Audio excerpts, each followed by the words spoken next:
Long time no see, humans. Long time no see.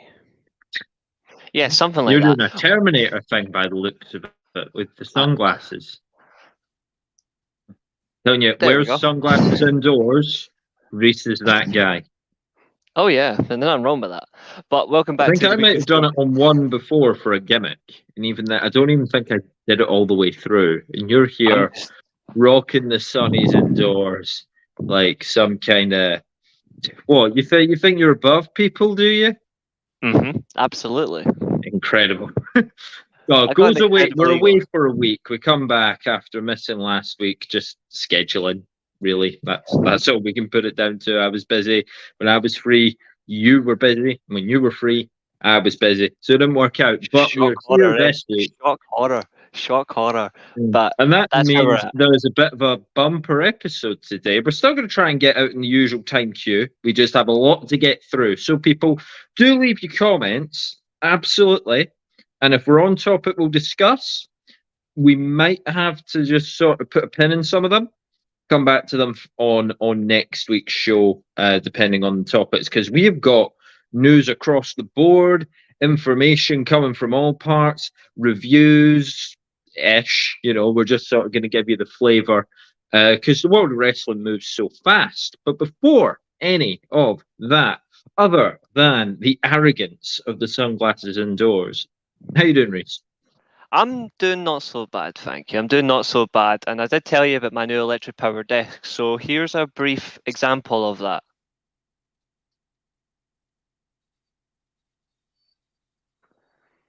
Rising up. I was trying to think what that looks like, but it's like Cody had his podium. Absolutely. It's just like that. Yeah, it's Cody's little podium, or when Edge rolls out the ground at SummerSlam. 43 centimeters above the ground. That'll do just nicely. Hello, Vicky. Good to see you. Hello, Abel. Good to see you as well. But I'm doing very well, thank you. Big stream. There's so much to get through, covering 5 promotions. But how are you doing? Doing Get all right. down. Yeah, I've had a not a rant, a detailed critique built up for 2 weeks now. It's a critique that we've had before, so I've been very excited to get that out there. And other than that, yeah, I mean, work as a tutor, so the work slowly getting to that point of summer where the kids are just starting to lose interest.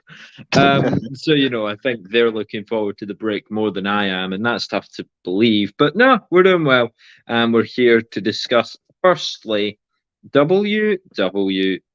But very, very firstly, I just wanted to point out we had a weekend with 3 massive shows on it. We had WWE obviously doing their Night of Champions.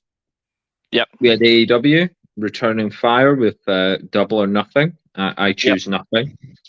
But NXT Battlegrounds was the show of the weekend, and it had a Match of the Year contender on it.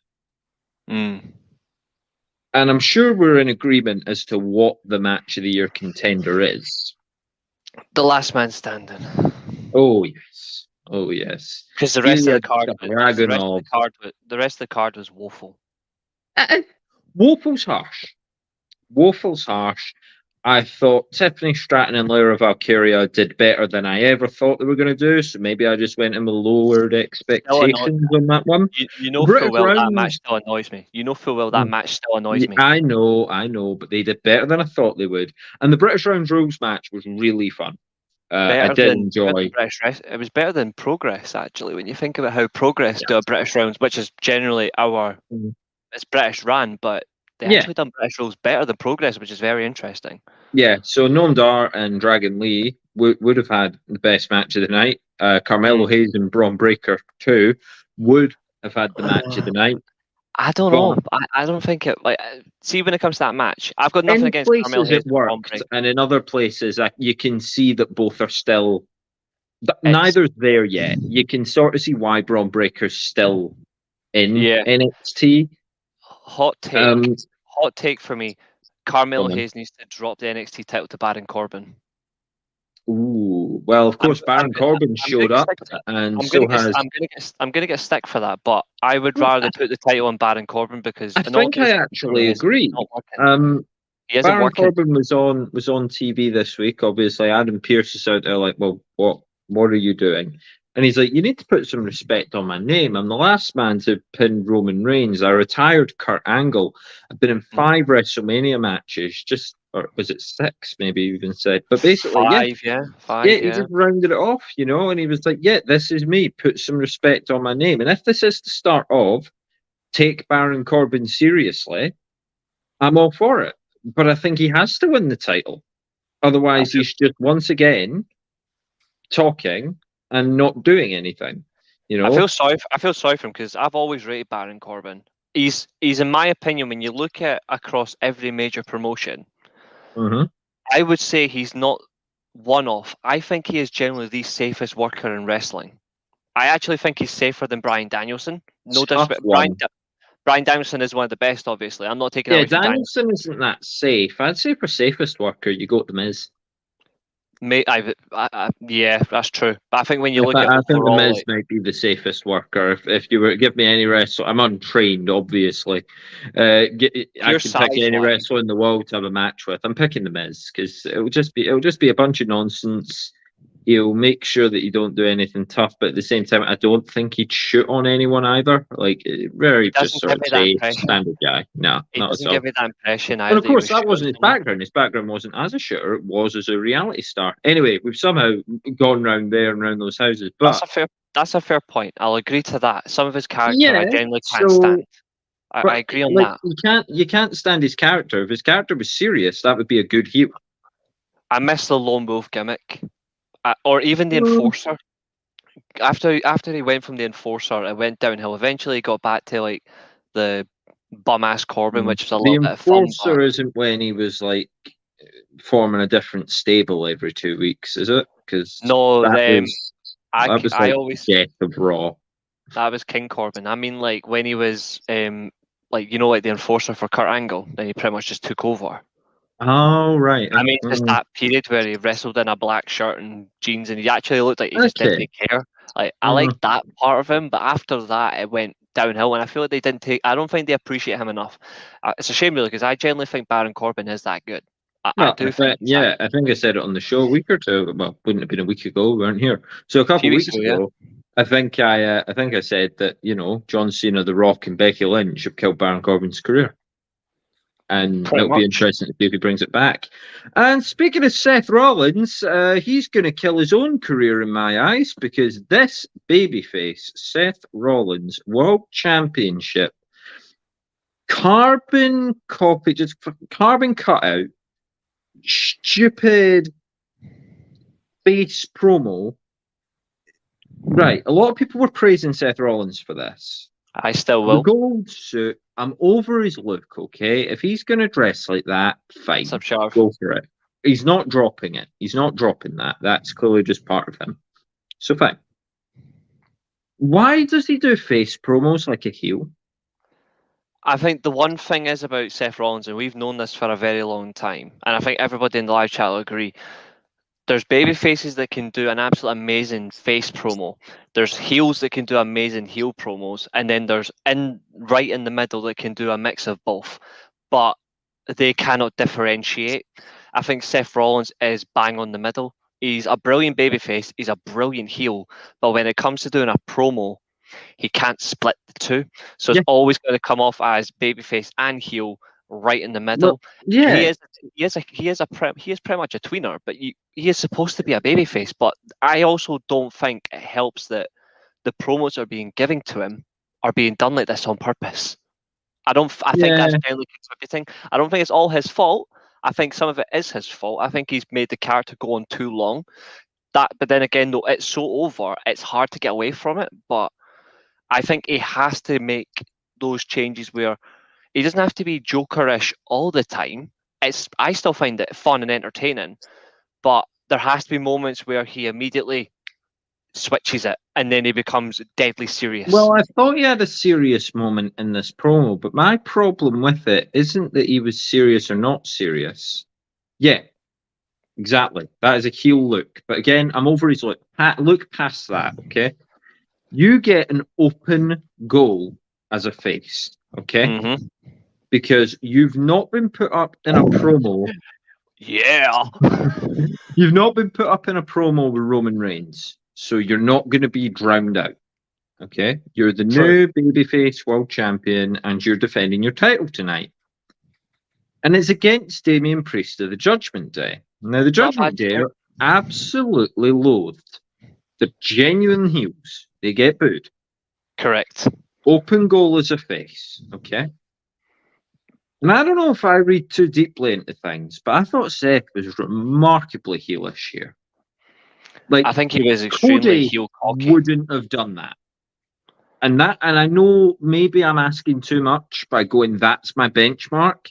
I don't mean in terms of popularity. I mean in terms of what you do and what you say. Cody's the benchmark. Because I don't see Cody mocking someone's injury as a babyface. I agree and Someone disagree. who, when they got injured, was a babyface, and something that Finn Balor has never recovered from. Because management never saw him the same way again. I agree. I thought it was really heelish what he said about Finn Balor. I think there's some interesting parts to it, so I agree and disagree. I disagree that he's the benchmark.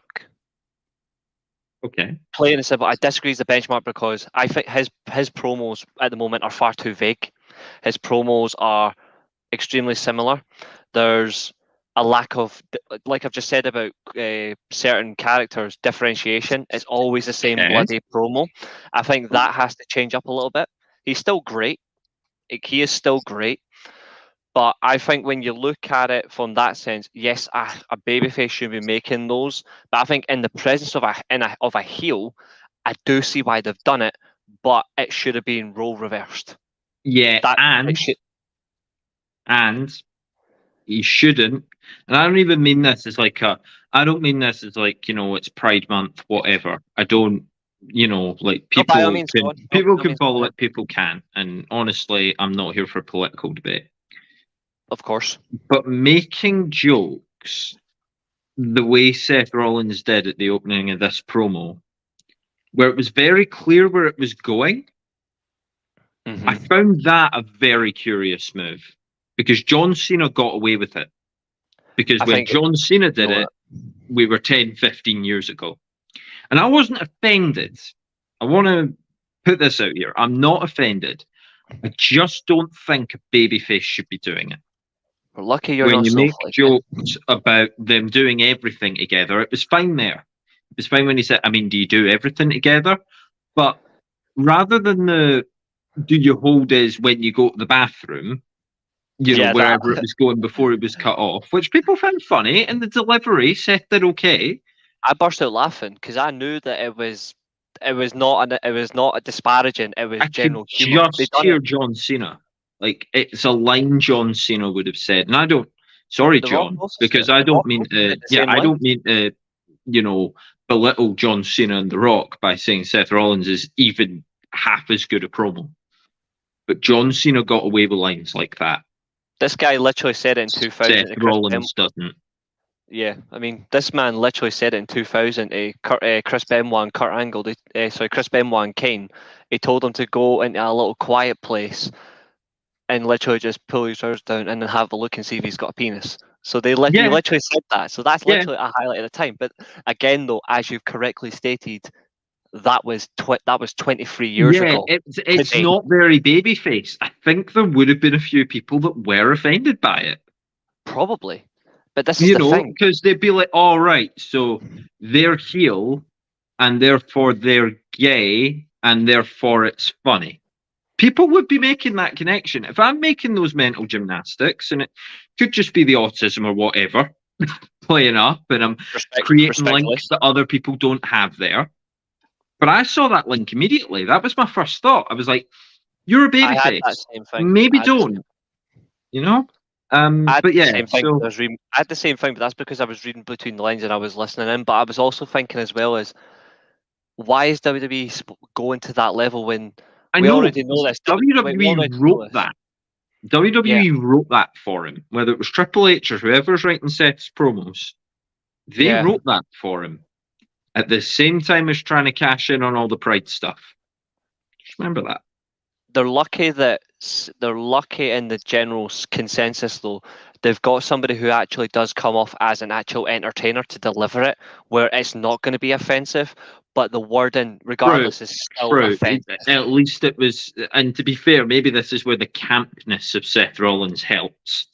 Yeah, because if that been a Brock Lesnar, very few people would see that as a serious threat. I mean, yeah, if you say that, like if Paul Heyman did it, or it'd be an outrage. You know, who else? Just like a really sort of that. I don't think Drew gets away with that line, to be honest. And I think he said something similar about Randy Orton in the pandemic. Yeah, I think it'd be really questionable. I think it'd be really questionable who delivered it. It really has that. Yeah. It does have that impact, and when we know this, it has that impact, and that's what. And it's quite funny that WWE are all about like celebrating Pride when they've got Pat Patterson on the front of the poster as well. That's what they'll do. Trust me. Anyway, you know, it's not a joke, man. It's June. It's June. Get the branding out there. You know. Anyway, we dropped that there. I just wanted to make note of that, and I don't think Seth Rollins is a really good babyface. Who I think is a really good babyface is, of course, Cody Rhodes. But you can't deny his promos. But what's happening now? I liked his exchange with Dominic. Oh yeah, so did I. What's happening now? Like, are we just waiting for Brock to be bothered? Because I don't think Brock's going to be in London. Well, they're saying that it's going to be a bull rope match between Cody and Lesnar at SummerSlam. So he's not in London. Yeah, so Cody's got. So is Cody just selling a broken arm until then? Because he can't, or is he going to have another match with a broken arm?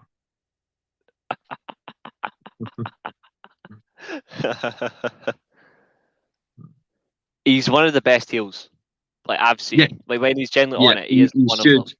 He should. There could just be a 180 here. You know, it's going to be tough because I think you'd have to split Finn and Priest. To be fair, they're already hinting at it. Well, Finn is actually one of Finn or Priest is about to turn face. I think it's Finn because Finn gets the title match at Money in the Bank. Yeah, but I don't think he wins. Finn gets the world title match at Money in the Bank. I don't think he wins either, but I agree. I think it will start to take more heat going into Money in the Bank because let's face it, we've already said this before. You and me, we really like the Judgment Day. We've said this for a very long time. But like as heels, so as in, I'm not happy when they win, but I am happy to see someone I don't want to win. Like, it's nice to have a heel you can actually believe in again. When you compare it to Roman, he's getting really hard to hate because he doesn't defend his title, and we're sort of beyond the point where that's offensive now. Like, he's making Brock Lesnar look like he's doing an 80s schedule. That's a good point, actually. You know, like Roman Reigns is. When does he defend this title again? He won't defend this title again till possibly SummerSlam. It'll be SummerSlam because they're going to do the tag match in London, aren't they? And I'll fall asleep during the match whilst they're going to do Roman and Solo versus the Usos and family drama. It's been really impressive in places, and to be honest, it's been impressive in all the places Roman Reigns is in. You know, like all the Roman Reigns promos have been brilliant because Roman Reigns is an actor, like an A-list. He could do any role now. He has done really well for himself. He's still a B-list wrestler. Yeah, like it's not exciting. There's a reason why they keep main eventing SmackDown with promo segments for Roman Reigns. It's because he can't work a match that people want to enjoy. Yeah, because he doesn't want to, and because the fans care more when he's talking than when he's wrestling. And I draw parallels between him and CM Punk. I thought you were going to say MJF personally. Well, yeah, to get a more timely one, MJF, and I suppose, yeah, actually, but yeah, CM He's Punk. another. A lot of Sorry. people just want to hear him talk. They don't. Mhm. Well, to be honest, we don't know how many people want to hear him talk anymore, and we will be coming on to Collision just shortly. Was there anything else in WWE land we wanted to talk about? Obviously, Asuka got a new There's title. there is one other thing actually I wanted to ask you about because I'm sick and tired of seeing her fucking face. Oh no, go on. Your Charlotte Flair's returned and immediately walked into the title picture. So what's your Of course thoughts she on has. that? Of course she has. The day ended in Y when she did it. Of course. Yeah, honestly, right?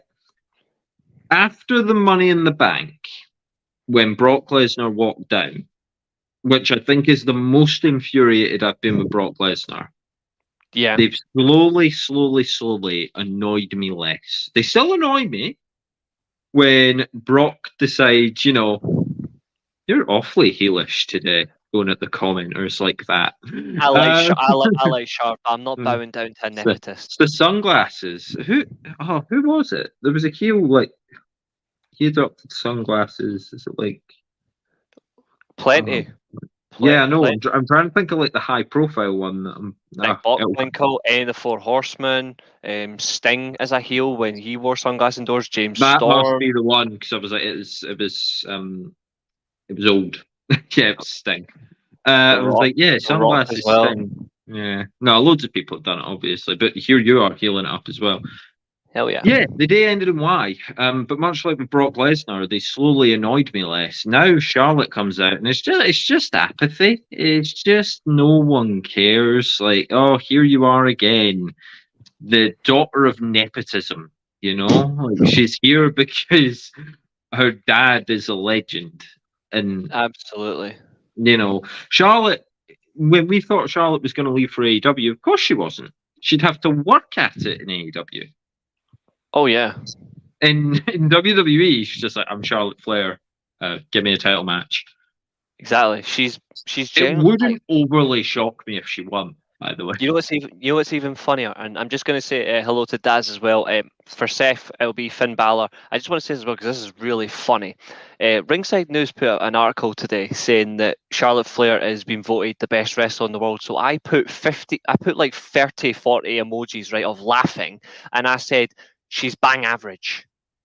She's Yeah. nowhere near the best of all category. I don't want to hear this nonsense. Stop this drivel. She's not good enough. And once people figure it out, I'll be smiling.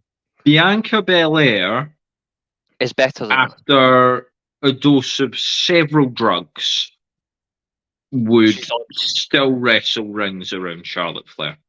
easily. Just absolutely. That'll be a Anyway, good. That'll speaking be of a good on Monday. wrestling around people, it That'll be seems a like good. CM Punk doesn't want to wrestle around certain other people, and that those other people don't want to wrestle around him.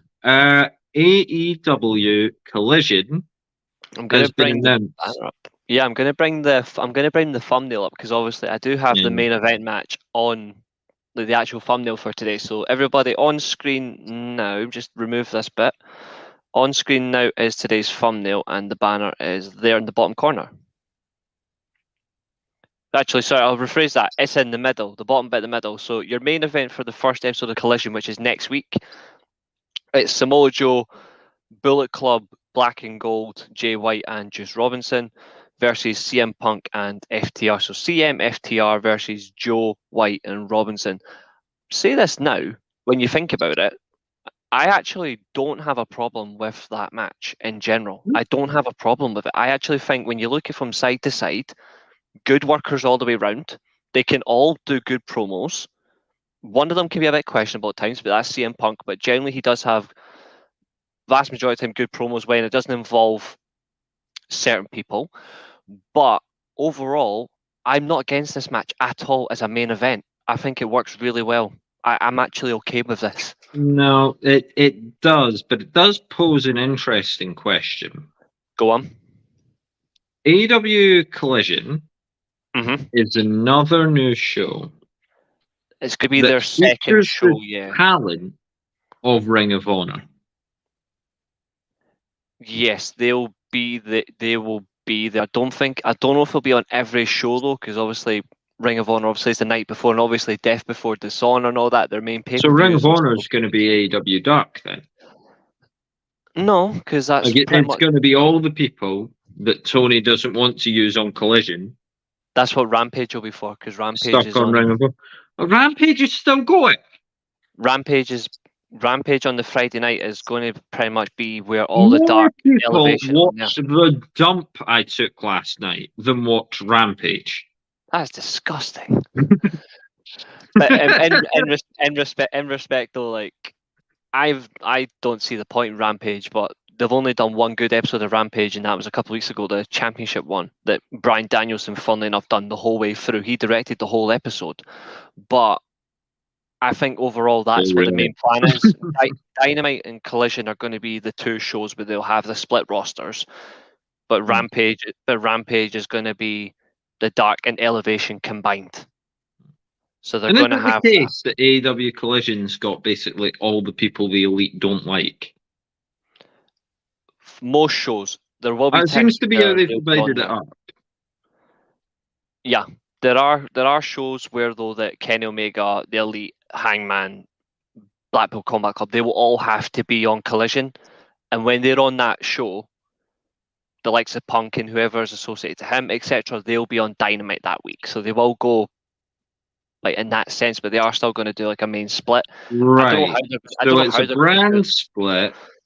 If you go back to like 2007, it's a brand split, but all of a sudden for 1 week they'll just swap. I think so. I'll come to this one shortly soon, Abu. I'm actually going to start that one because that's actually on my mind, funnily enough. I don't remember that ever happening. Like the show's just swapping because certain people don't like certain people. I think it's poor. I think it's poor the whole way through. Personally, I don't care. For somebody in my, like for example, somebody in my work, I don't hate anybody in my team, but if there was anybody in my team that I didn't like or hated, I'm not going to decide, oh, I'm not going to come in and work with them. I'll just not sit near them. Like I won't associate with them. Yeah, again, do you think the nature of the job makes that a little scarier? Because obviously at any point either of them could just break the other's neck. But at the same time, you wouldn't. Like you wouldn't, because you know what that would mean for your career. It's not all on CM Punk here to blame those. You can't blame him here. Like it's not actually quite a large part of it is, but a large part of it lies in the other camp as well. Like if anything, I blame the whole circle. I blame Tony Khan. I blame Ace Steel. I blame the EVPs, and I blame Punk. I blame Hangman. I blame Hangman Page for his association. Then obviously he done the promo where he wasn't given clearance. Do you blame Colt Cabana? Yes, I blame Colt Cabana for the whole situation happening in the first place. I blame CM Punk for the fact that he went off and made a bitch about it after a pay-per-view when he should have just said, "Actually, I had a good night. I had a good match. I won the title, and this is what I want to go do Punk next." Shouldn't have done that. Like he shouldn't have even done the. And I get it. It was like, oh, new world champion. We'll interview him. It's like I don't know, just sell it as like exhaustion. So he's not. You should have just said. You should have just put Hangman over, saying, "Look, I've just won the title of a very good champion. I've had a very exhausting match." Tony Khan doesn't check what these people are going to say before they say it. Apparently, they're bringing in. Like they haven't done it for a long time. Obviously, you know this. They haven't done scripted stuff. A lot of it is off their own. They are looking. I'm not surprised. Half of them can't read. They can. They're just at times very, ignorant. They are looking to bring scripted stuff in, but there's still going to be an element of a little bit of freedom. I think they have to be very careful on that part. But who says Cole's not to blame for the brawl? Well, he's to blame for the whole situation. He's not directly to blame for brawl out. No. But it's just blame if there wasn't the history between CM Punk and Colt Cabana, Adam Page would have had no reason to bring up Colt Cabana on TV and start the whole cycle. And I blame So Ace Steel for. I blame Ace. if you The were to reason I cut it blame off Ace at the Steel for source violence. and you go far enough back, you just blame CM Punk's parents for giving birth to him. But we're not going that far back. So in terms of the wrestling career, you know, Colt Cabana would be sort of the genesis of this problem, the Colt Cabana CM Punk friction between them. After that, Absolutely. Adam Page is the next man to blame because He should have asked. He did should have that. asked. He should MJF have asked. not brought it up. It was irrelevant. MJF, at least in the moment of the time for the promo, it was a fiery promo between like up and comer versus his favorite superstar as a Yeah, child. but he's That makes also sense. MJF. Like, he would He get also away with it asked. just out of being an asshole. True, but he also asked for clearance. He asked CM Yeah, Punk personally, "Can I use but this?" but Adam Page wasn't meant to be an asshole. He was meant to just be a champion When that he said people it, like. he's meant to be the face champion. Like, that's how they were doing it. Oh, he fucked it anyway. Like he It was fucked himself over. so silly. But speaking of those press conference things, did you manage to hear Bryan Danielson's? And did you get anything coherent out of it? Some of it, yeah. That's worrying me. Like, the state of that guy's head right now can't be very good. Have you seen what he's? Have you seen his plan for the rest of the year? Like he's got Okada at Forbidden Door, which is going to be extremely hellish for him because Yeah, and we'll Okada become isn't want just the a pro Forbidden wrestler. Door chat just now. Yep, Okada isn't just a professional wrestler. He's a fucking nightmare. That's why I love him. Mm. He's a fucking nightmare because he will rip his head off. He wants Mm. Nigel McGuinness, by the way, again, one more time, and he wants Zack Sabre Jr. in a TV title stipulation match. Like he wants all of these. And I'm like, Danielson, you're great. You want all this, you want all that, but there is a limit. You need to manage this because you cannot go from a 30-40 minute match against Okada, who can do that in his sleep, to Nigel McGuinness, who hasn't wrestled in 10 years. Especially when you're so out of practice in terms of anything resembling wrestling. Because for the past month, you've just held the screwdriver for John Moxley. And then you go and wrestle Zack Sabre Jr., who's one of the best young talents in New Japan, who is a specialist in TV title matches. There's no building it. There's no building him up. There's no building it up. They just suddenly went, "Oh, it's Danielson Okada." I mean, at least Okada did at least ask for this match. He came out with it, so at least there's something for it. Show us that. Yeah, but we're getting nothing for it. It's Danielson Okada. Like, I don't know, something. Yeah, I mean, I'm Okada anyway. gives a tombstone to Brie Bella. Spinning leaping tombstone. Exactly. Nice. From the middle rope. Oh, I'd fucking celebrate. Yeah. And that therefore sparks the reason for a match. Mm-hmm. You know? Exactly. Do something. There's enough to Bryan Danielson as a character that Okada could object to. And if it's an AEW show, Danielson would go in as a heel.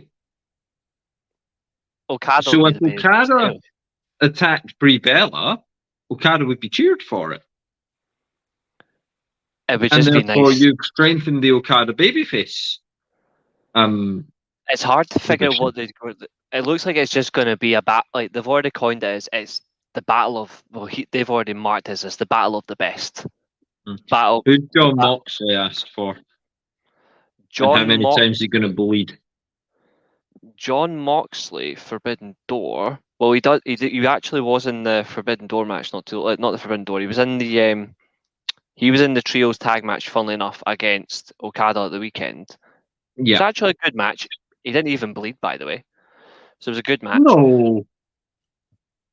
Generally good match, honestly. Claudio Castagnoli, by the way, shout out to Claudio Castagnoli for missing his flight and getting there after they had to change the matches, and he still went and wrestled an amazing match. Like, so who was the member of Blackpool Combat Club that wasn't in the match? Wheeler Yuta. It was Shoto Muno that was in the match. It was generally really good.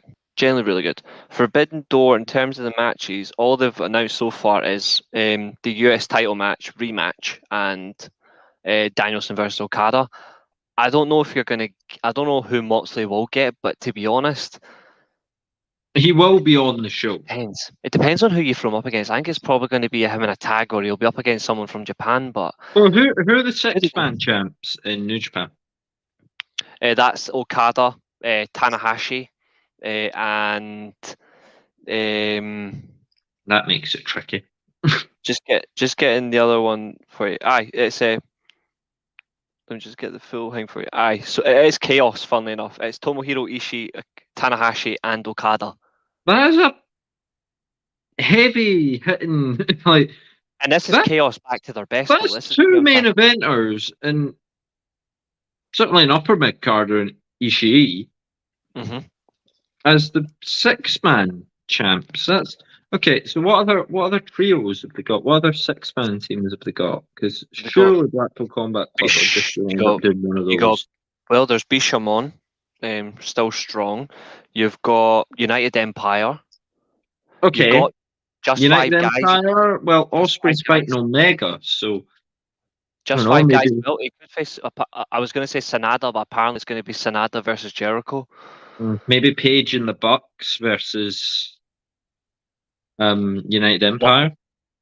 I'd like to see what they've got, because obviously this is not so long to go as well. Like Forbidden Door is literally it's only not after far 2 away. matches announced, and we're 2 weeks away. Yeah, 25th, and then like why are they? Is that arrogant? I don't think it's arrogant. I think they're just trying to find out what was best suited for the card, because what doesn't help as well is we're speaking about we're going to talk about Mexico very soon. Even Tatsuya Naoto is not going to be on the card, which is gutting. Like I really very good. I really want to see him. Page versus Monet. I hope I don't see. I don't want to see. Right, that Page. Sorry. I don't want to see Saraya versus Monet. I want to see Jade Cargill versus Mercedes Monet. To be honest, that's what I want to see personally. But and also, Chris Statlander apparently has come out saying that she wants to wrestle Saraya at All In. Okay. Which makes a little bit of sense, I suppose. But yeah, but then where's Saraya's involvement with the Tony Storm title defense? Because surely she'll be involved there too. We'd expect so. We'd expect. Oh yeah, that was in case you missed it, guys. In case you were relying on us to sort of fill you in on the AEW results, Chris Statlander defeated Jade Cargill. We waited 508 days for an angle on pay-per-view, and she's lost her belt now. That belt that they were giving her an unbeaten streak to rival Goldberg. Nope. Lasted longer than Goldberg. We'll give her that. Not the number of wins, but in terms of the actual because obviously Goldberg was doing it like week on week and multiple opponents at a time, and they started counting house shows, and everyone was counting everything at a point to where it just got ludicrous. And I was counting sleep. But Jade Cargill, so she's lost her belt to Chris Statlander after successfully defending it against Taya Valkyrie. I about called her Frankie Monet. I actually about gave her the NXT. I was doing like no, her real name, Taya, the one that she's used all that time, not the one she had for. She's done well since leaving WWE. She's done well, but I would have just had her win because there was more of a build to it. I wanted her to win. I would have just had time. Okay, you're gonna have Jade Cargill lose the belt on that night, but Chris Statlander could have returned and been. I mean, you're not going to get opposition here, Abel, because Moxley is an idiot. Also, if we've got like a minute to burn on this, right? If we've got a minute to burn on it, Reece, what are your thoughts on the main event of Double or Nothing? Oh, you're going there. Okay, I'm going there. Right, we've spoken about this, and I've said there's some parts to it that I liked, and there was one moment that I will never forget because it genuinely had a what if in my head. And that was the exploding super kick. I'm sick of the overuse of the super kick. I've said this so many times. The super kick right now is just as ruined as a drop kick, a frog splash, and a DDT. But I like the exploding super kick. I thought it was kind of cool. However, there was some parts to Anarchy in the Arena that I thought was very questionable. For example, half black mask, half blackface. Generally, no need. That was very questionable. There was no need for it. No, not at all. Second of all, just to be clear, we're talking about the band there. None of the wrestlers came out in blackface. We just want to make that clear. Don't go cancelling any of the wrestlers. The band, no one knows who they are. You can't cancel them. Second of all, the only moment of this entire match that generally had me like fucking brilliant was Takeshita's interference when he knocked out Kenny Omega. Good match, but that was the only thing that really got me. But I'll be honest. Don't say good match. Don't say good match. This wasn't good, and it wasn't a match. I'm saying good because it was more about the extreme sense rather than it being a normal match. It was never going to be normal, so I'm not going to compare it to a normal match. An extreme match is fine. You want an extreme match, everyone, and you've not seen AEW, or even if you have seen AEW, go and watch Dragunov versus Dijak from Battlegrounds. And they show you how to do an extreme match. That wasn't extreme. That was just breaking. That was an extreme match within the context of wrestling. They used steps. They used a table. They used a chair. They used a candlestick, and that might be it. I still only have, like, to be fair, it's not the worst moment of the match. It's not even the worst moment of the night.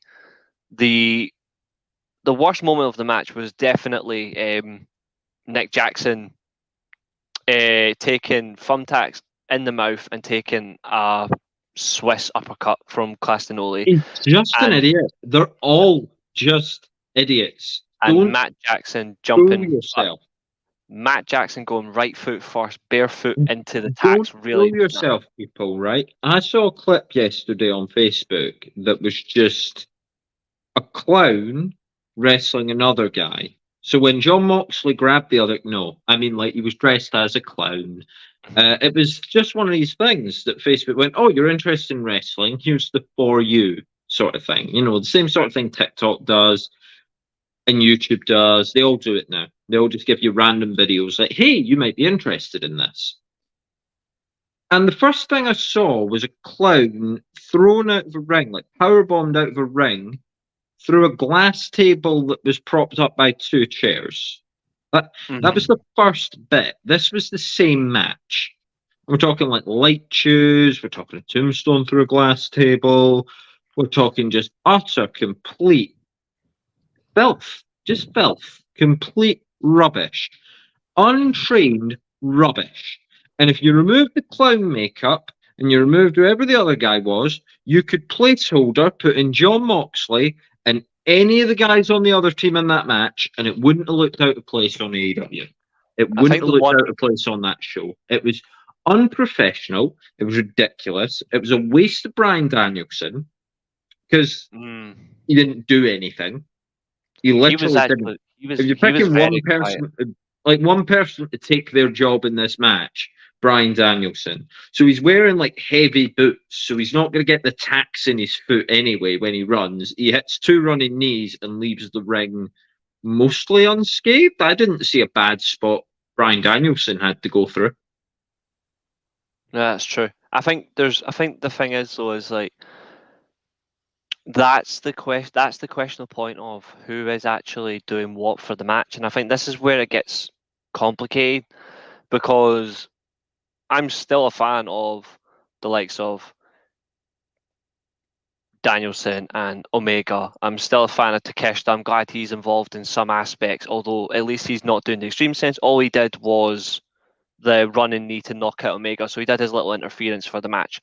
But as much as I like Kenny Omega, I don't want to see Kenny Omega doing all the extreme stuff. I love seeing Kenny Omega do 45 to 70-minute matches because he can generally do them, and it's generally good matches. Like the Okada trilogy, for example, is an example of that.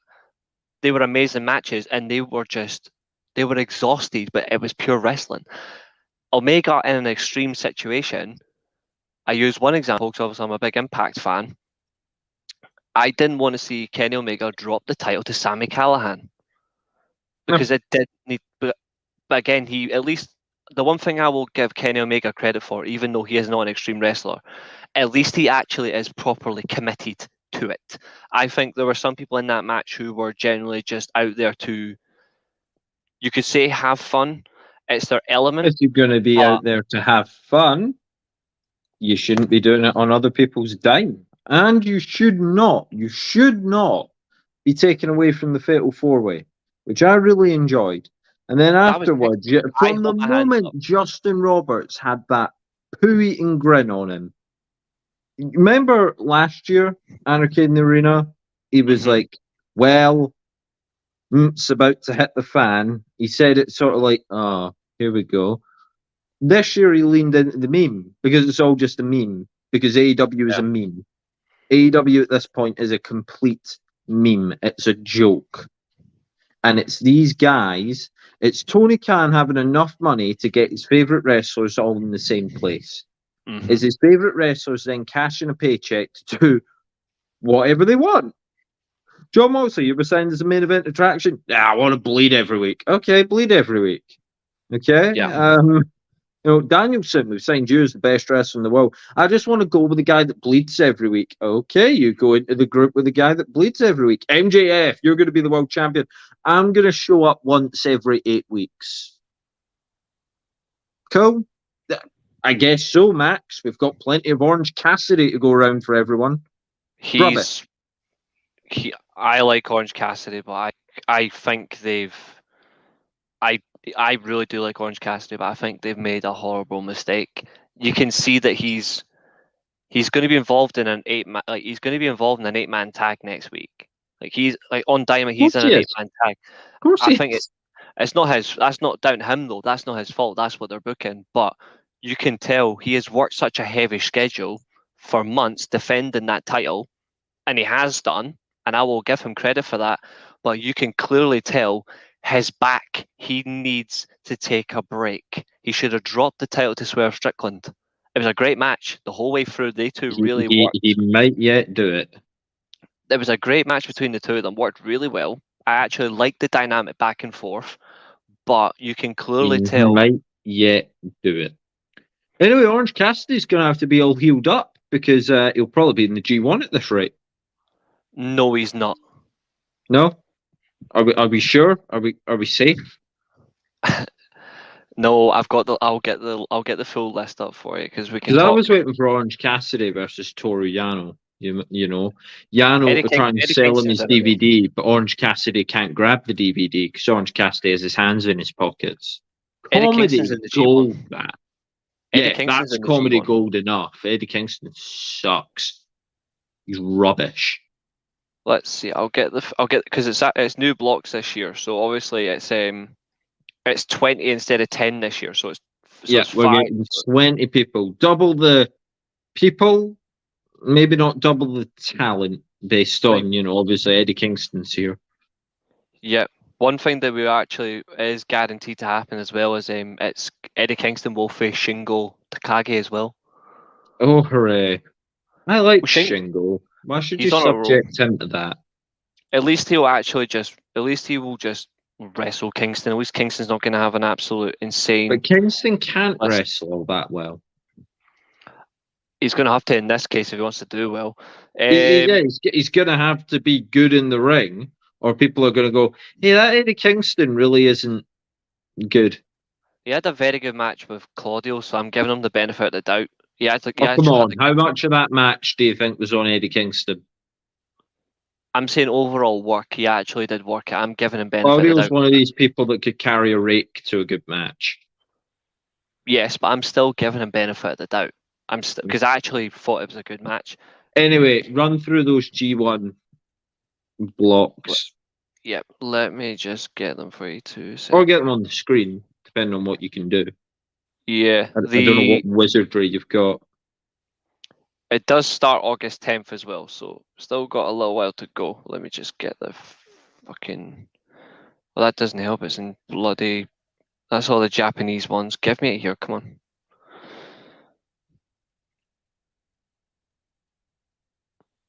Do the old-fashioned way. 2 seconds.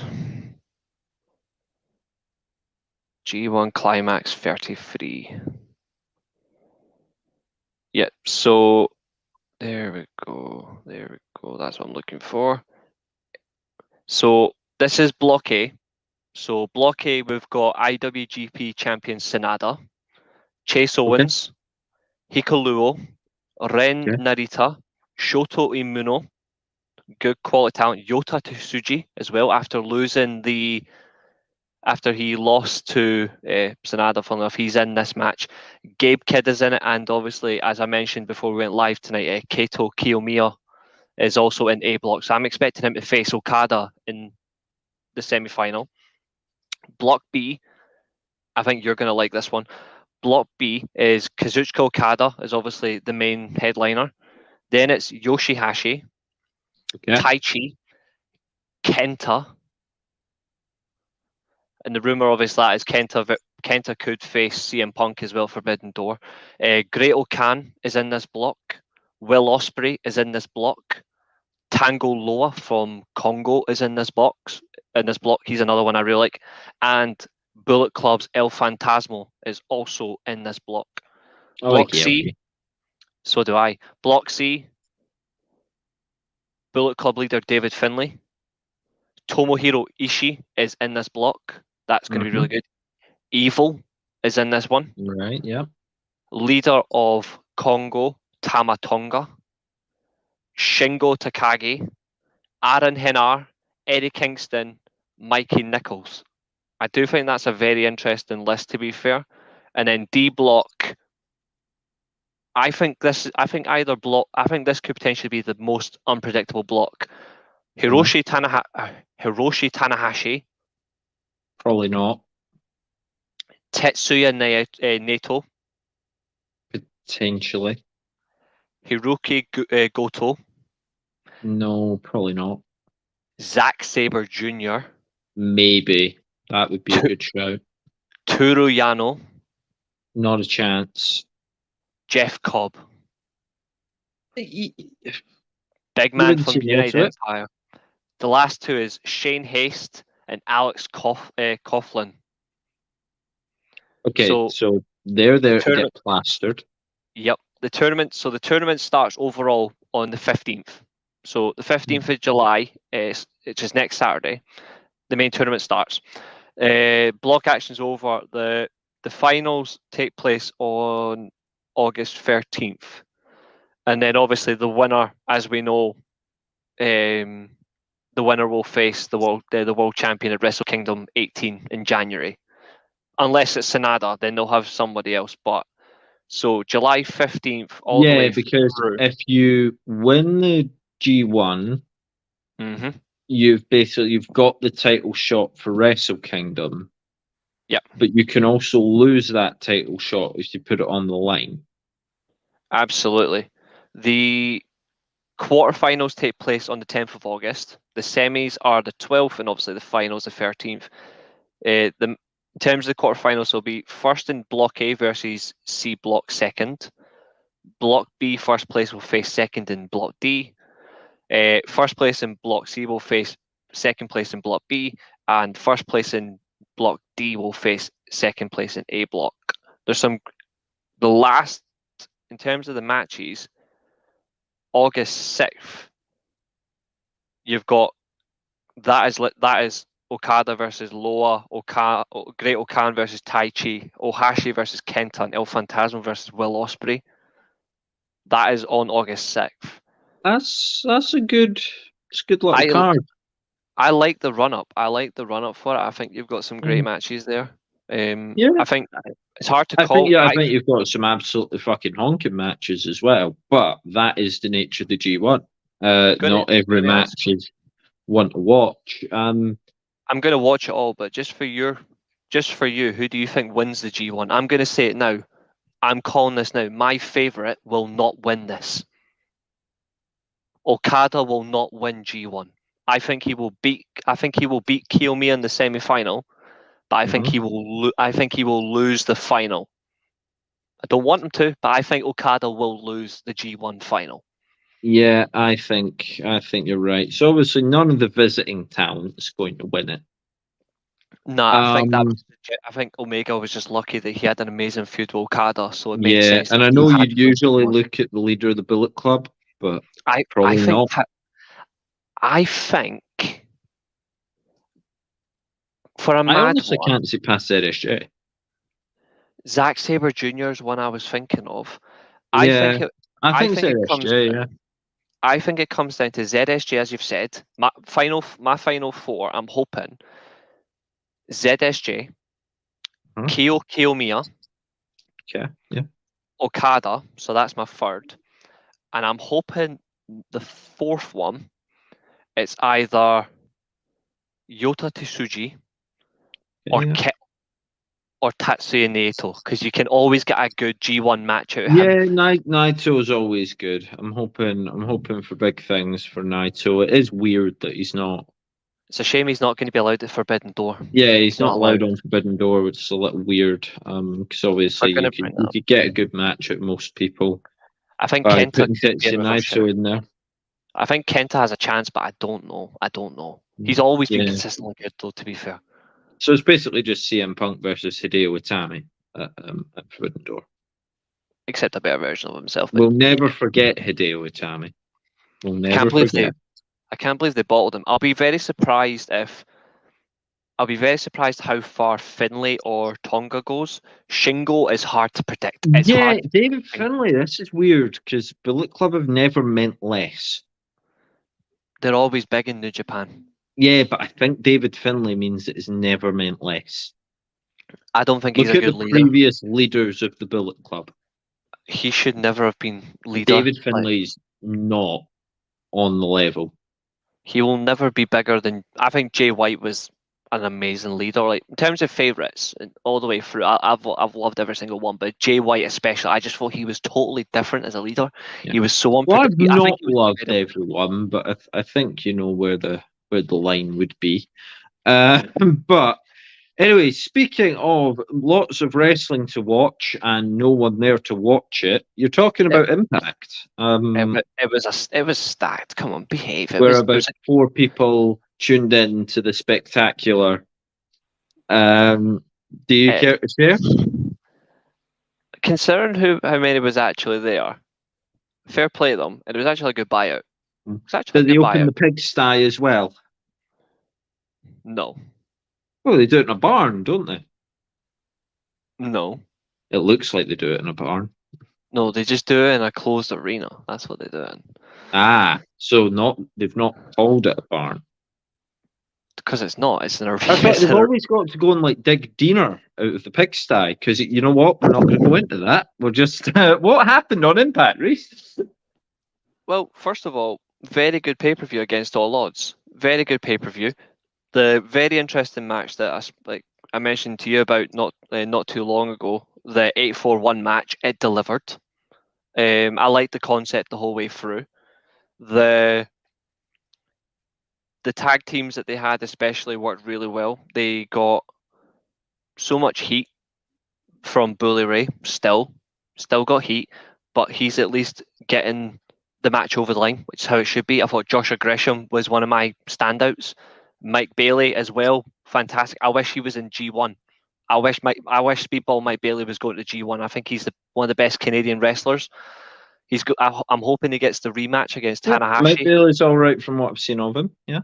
I hope he gets the rematch in Multiverse versus Tanahashi, because obviously Tanahashi did beat him the first time. I hope I get the rematch because I liked the first one.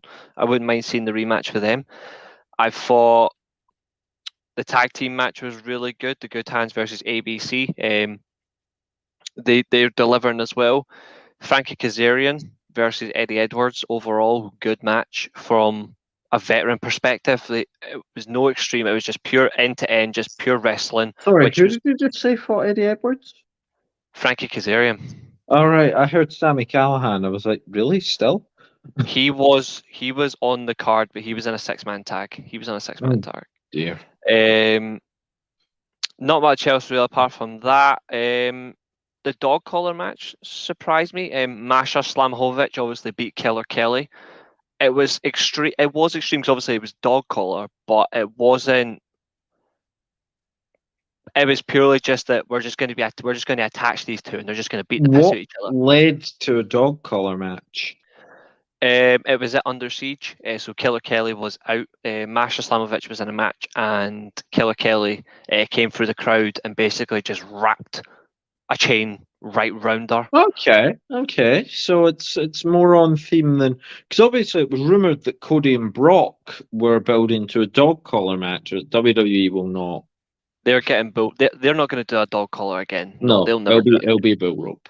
They're getting bull rope. Yeah, they're getting bull rope. Chris Sabin. Yeah, it was a really good match though. Like it was just generally extreme of they're just going to beat each other until one of them gives up, and that's pretty much what happened. It was a pinfall, but it was generally good for 12 minutes. I enjoyed it. Chris Sabin, obviously 9-time X Division champion. Very good match against Trey Miguel. He's had a good run, but I think it's a good transition for Sabin to hold it until Slammiversary, and then obviously. So the genuine question then for the 99.99999% of the world population that do not watch Impact. It's less than that. Come on, be nice. Okay, the main problem I've got with Impact is that there's absolutely no star power. Well, how there would is. you address that? But there isn't. There is. The problem is though is when you look at the attention they've got compared to WWE, and when you compare it to AEW, and when you compare it to even New Japan as well, who they still have a good working relationship with. When you look at, I think the problem is, and I've said this for a long time, as a fan, I want them to go out and do bigger arenas. I think they're capable of doing it. I just don't know why they do. They've got good production. They've got good talent. Scott D'Amore books the shows really well. He actually pays attention to what is asked. He invests properly in the knockouts division. He invests properly in the tag team and the men's divisions, like the singles. They're all well invested into. I don't know why they don't go out and do bigger arenas when they clearly can do it. They don't have to go and do 10,000 every single bloody week, but they could easily do it because they get good. They do get good buyout rates, and they've actually increased on their the past quarter. Their viewing percentages went up by 10%. It's going up by 10%. So I think they need to give them that. I think you need to give them a little bit of numbers, but they're not going to get. So it went up from 10 people to 11 people. It was 195,000 from what I last saw, which isn't great compared to the other two. I mean, that's half of Rampage's audience. So this is, to be fair, there you go. I do agree, but I think they do have good talent to go and do it. They're not going to go and sell out. This is an interesting question that All In's going to pose. Do wrestling companies need to sell out anymore? Or is it that the tickets are so expensive that has gone? Because, and obviously, I was born well beyond the point where it was like, oh, it's £5 and you can go to the wrestling. But I remember even going to Discovery Wrestling or Disco Wrestling in Edinburgh. They had a special show. I think it was Kenny and the Bucks were there. Basically, they got a few big names. Will Ospreay was on the card, but it was a rookie Will Ospreay, so he wasn't even really a draw yet. And the Hitman look. The Hitman-esque look. That was a good look. I genuinely think he was just wearing red. So this would have been just before that then. All right, fair enough. Yeah, so it was really sort of, you wouldn't have known him. He was against Marty Scurll. Oh. Who was just in blue. I know. That name disappoints me because I used to be such a big fan of his. I know. But like it was this weird show. At least I think he was. Maybe Scurll was in a different match, but Ospreay was there. But the main draw was the Elite, and disco wrestling tickets were still like £25 each. Okay, I get it. You've got like 3 big draws, but wrestling companies don't need to sell out anymore because the tickets are so extortionate. I think Impact would have a shot if they did a bigger arena and half sold it out. they'd be making more money than if 20 years ago they'd fully sold out that arena. Just I because agree. of how much it is. And because certain wrestling fans are completely loaded, they would be able to sell a few box seats, Oh, front row, Easily. exclusive content, this, that, or the other, pay $1,000. There'd be a few people that actually would. Because they don't do bad, because their content generally is good. The problem It is, and tells me that they've been waving the white flag in this wrestling war, in the wrestling landscape. I think they're trying to be. I think when you look at a wrestling war, I think you're right. I think it is clearly AEW and WWE because they are now seen anyone's as for the taking because pretty much all of them are mediocre right now. yes, but I think personally, If one of them could just they're not trying to grab be something. Involved. I don't think they're trying to be involved though. I think what they're trying to do is they had a period of time where I admit as an Impact fan, the product really was it was horrible, and I'll admit that it really wasn't good. But the past couple of years, it's generally been better, and you can tell because obviously Mexican promotions, New Japan, they've got a working relationship again after it fell apart. It fell apart, funnily enough, after Sanada was ruined. After the whole Sanada situation. Since then, they've worked on it. The product's different owner. They're rebuilding the right way. They're still going. I just think there's a little few things there that maybe they are missing. And I do agree with Greg in this sense, in this comment about time frame of shows. I think that doesn't help. But I also think as well, though, is I don't think they're trying to compete. I think they're just trying to have a good product that people just want to enjoy. That's what's silly to me. That's what's really weird because they could run, if they were really good, okay, and if they're as good as you say, okay, run head to head with Rampage. I think there's room to get better, though. I will say run head to head with Rampage or on the same night with Rampage and kill it. If they're that good, they could kill Rampage. If they killed Rampage, Ring of Honor. What is it? They're on Thursdays with Ring of Honor. Okay, kill Ring of Honor then. No one cares. It's AEW Dark. If Impact's that good, they need to back themselves. Because until they back themselves and they believe they've got star power, they're just the retirement home for WWE guys and the place where disgraced wrestlers go to die. I think the fact that they've been able to get after when he was actually very good in NWA, the fact that they've managed to get Nick Alderson back into the company as well to work around, very good. Obviously, with Josh Alexander breaking his arm. Yeah, so I get the feeling that Nick Aldis thing is because he didn't want to do AEW and WWE didn't want him. Possible. I think someone fabricated that story. I look at Nick Aldis and I don't see anything that WWE are actually looking for because it's possible. They've just got superior people. They've got people that are better known. They went to Bad Bunny for a Rumble pop over Nick Aldis. True. He is good. He is good though, but I do think that's fair. I don't know if they were ever in for him. I don't know, but he is generally. Or Matt Cardona. Like they've got 10 Matt Cardonas. There's no need to get him. Yeah, I think there's something there, and obviously they've got Trinity there.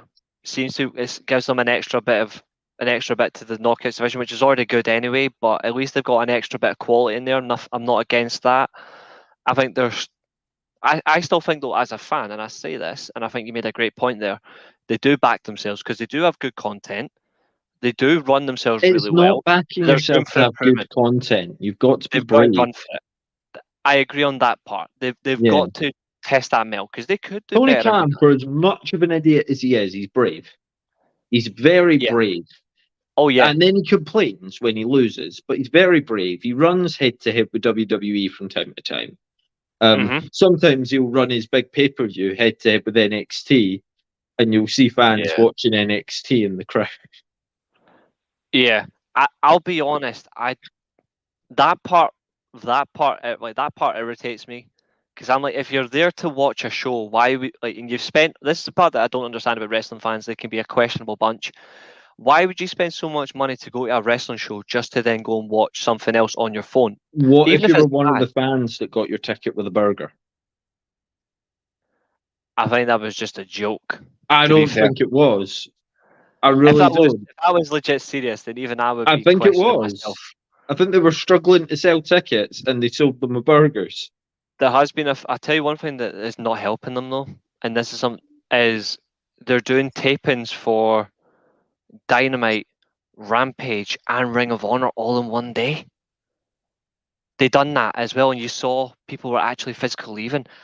As a wrestling fan myself, I couldn't sit through Why don't they do 6 hours of different taping. slots? I don't know. If you need to do it all in one day, that's fine.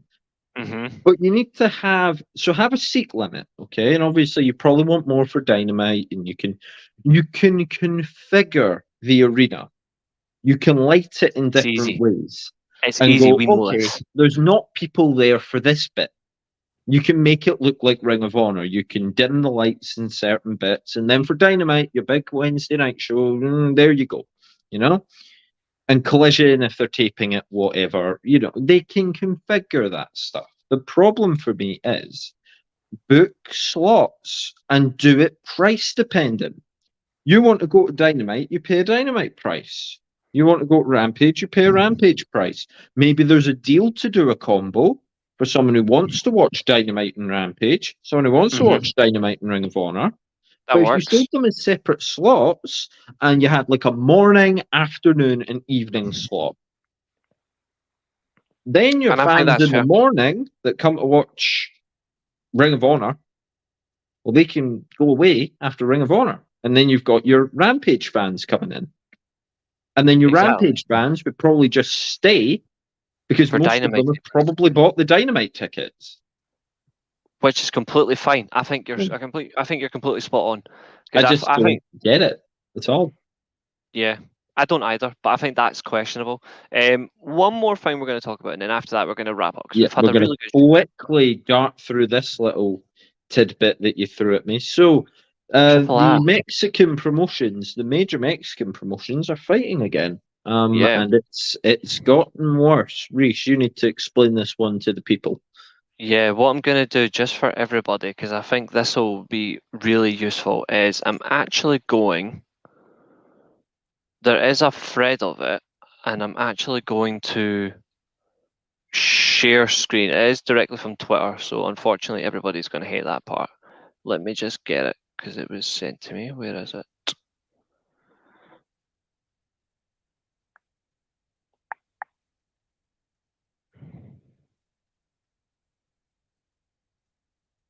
Not that one. Where are you? Come on.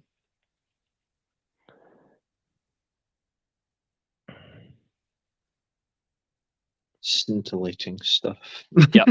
There it is. I was just looking for I that was like, tweet. Sorry. do I need to come up with? Do I need another promo on Orange Cassidy while you wait? Or no? Okay, you've got it. No, I've got it. Yeah, and there are like obviously comments in the thread as well, just to make it easier. But this has been going on since obviously since 1992.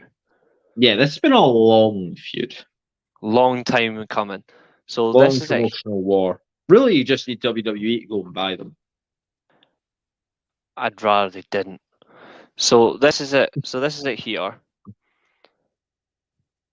Come on, keyboard, fucking behave.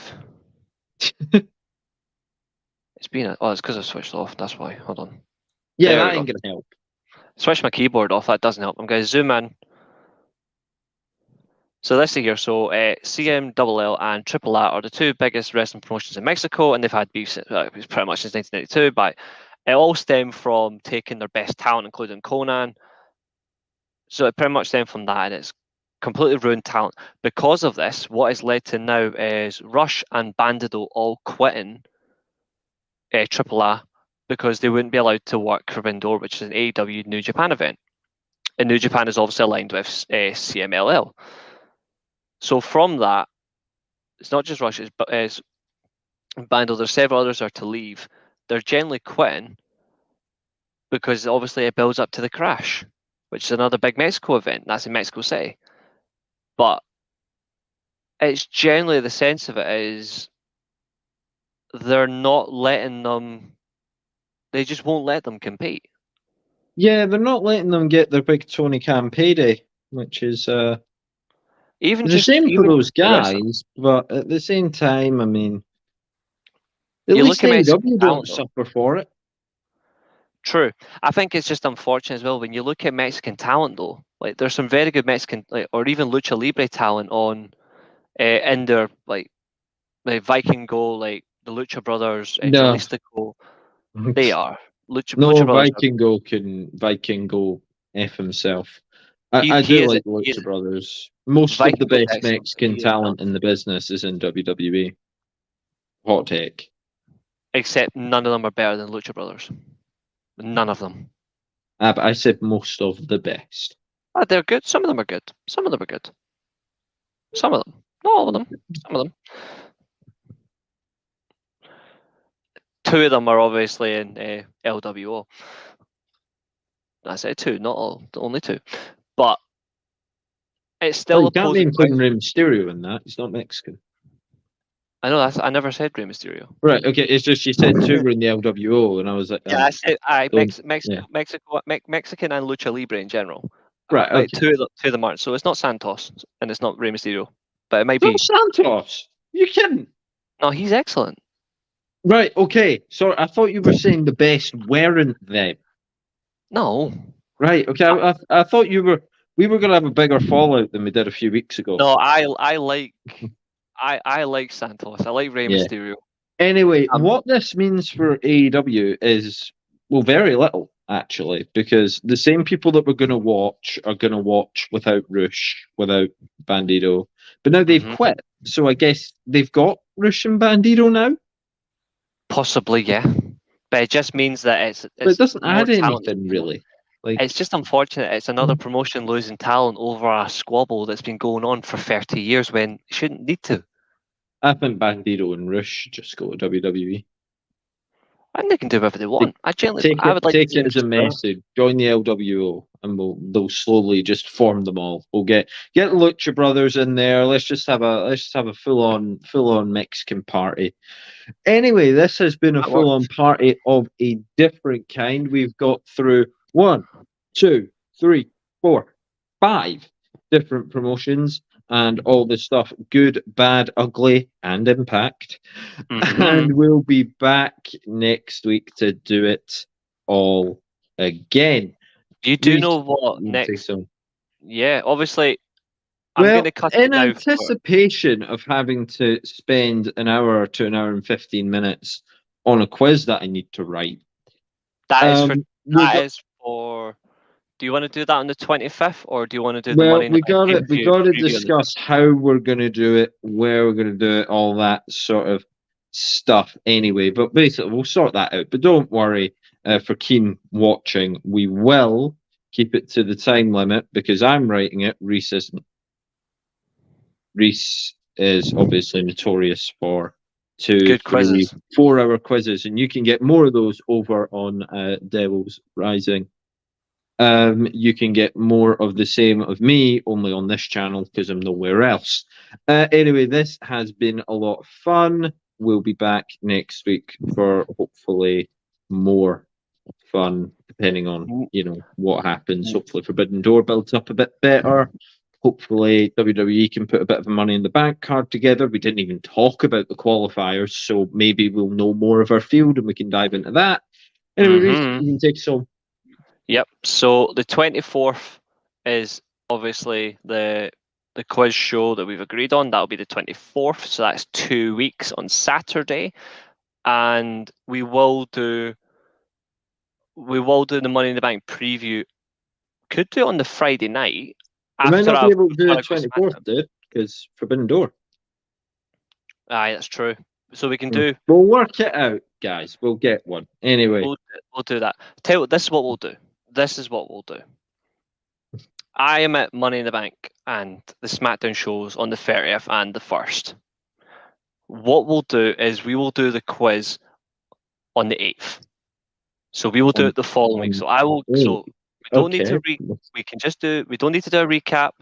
We'll just say this. We'll see if that works. We'll see if it works. Anyway, we'll work something out. But for now, guys, thanks for watching. Reece has failed to outro twice now, so I'm just going to rely on him to hit the button at the right time. Thanks for watching, guys, and we'll be back next week with more amazing wrestling content. Yeah, the wrestling content that is, of course, Andrade versus Gargano. See you later, guys. Enjoy your week and stay classy. It's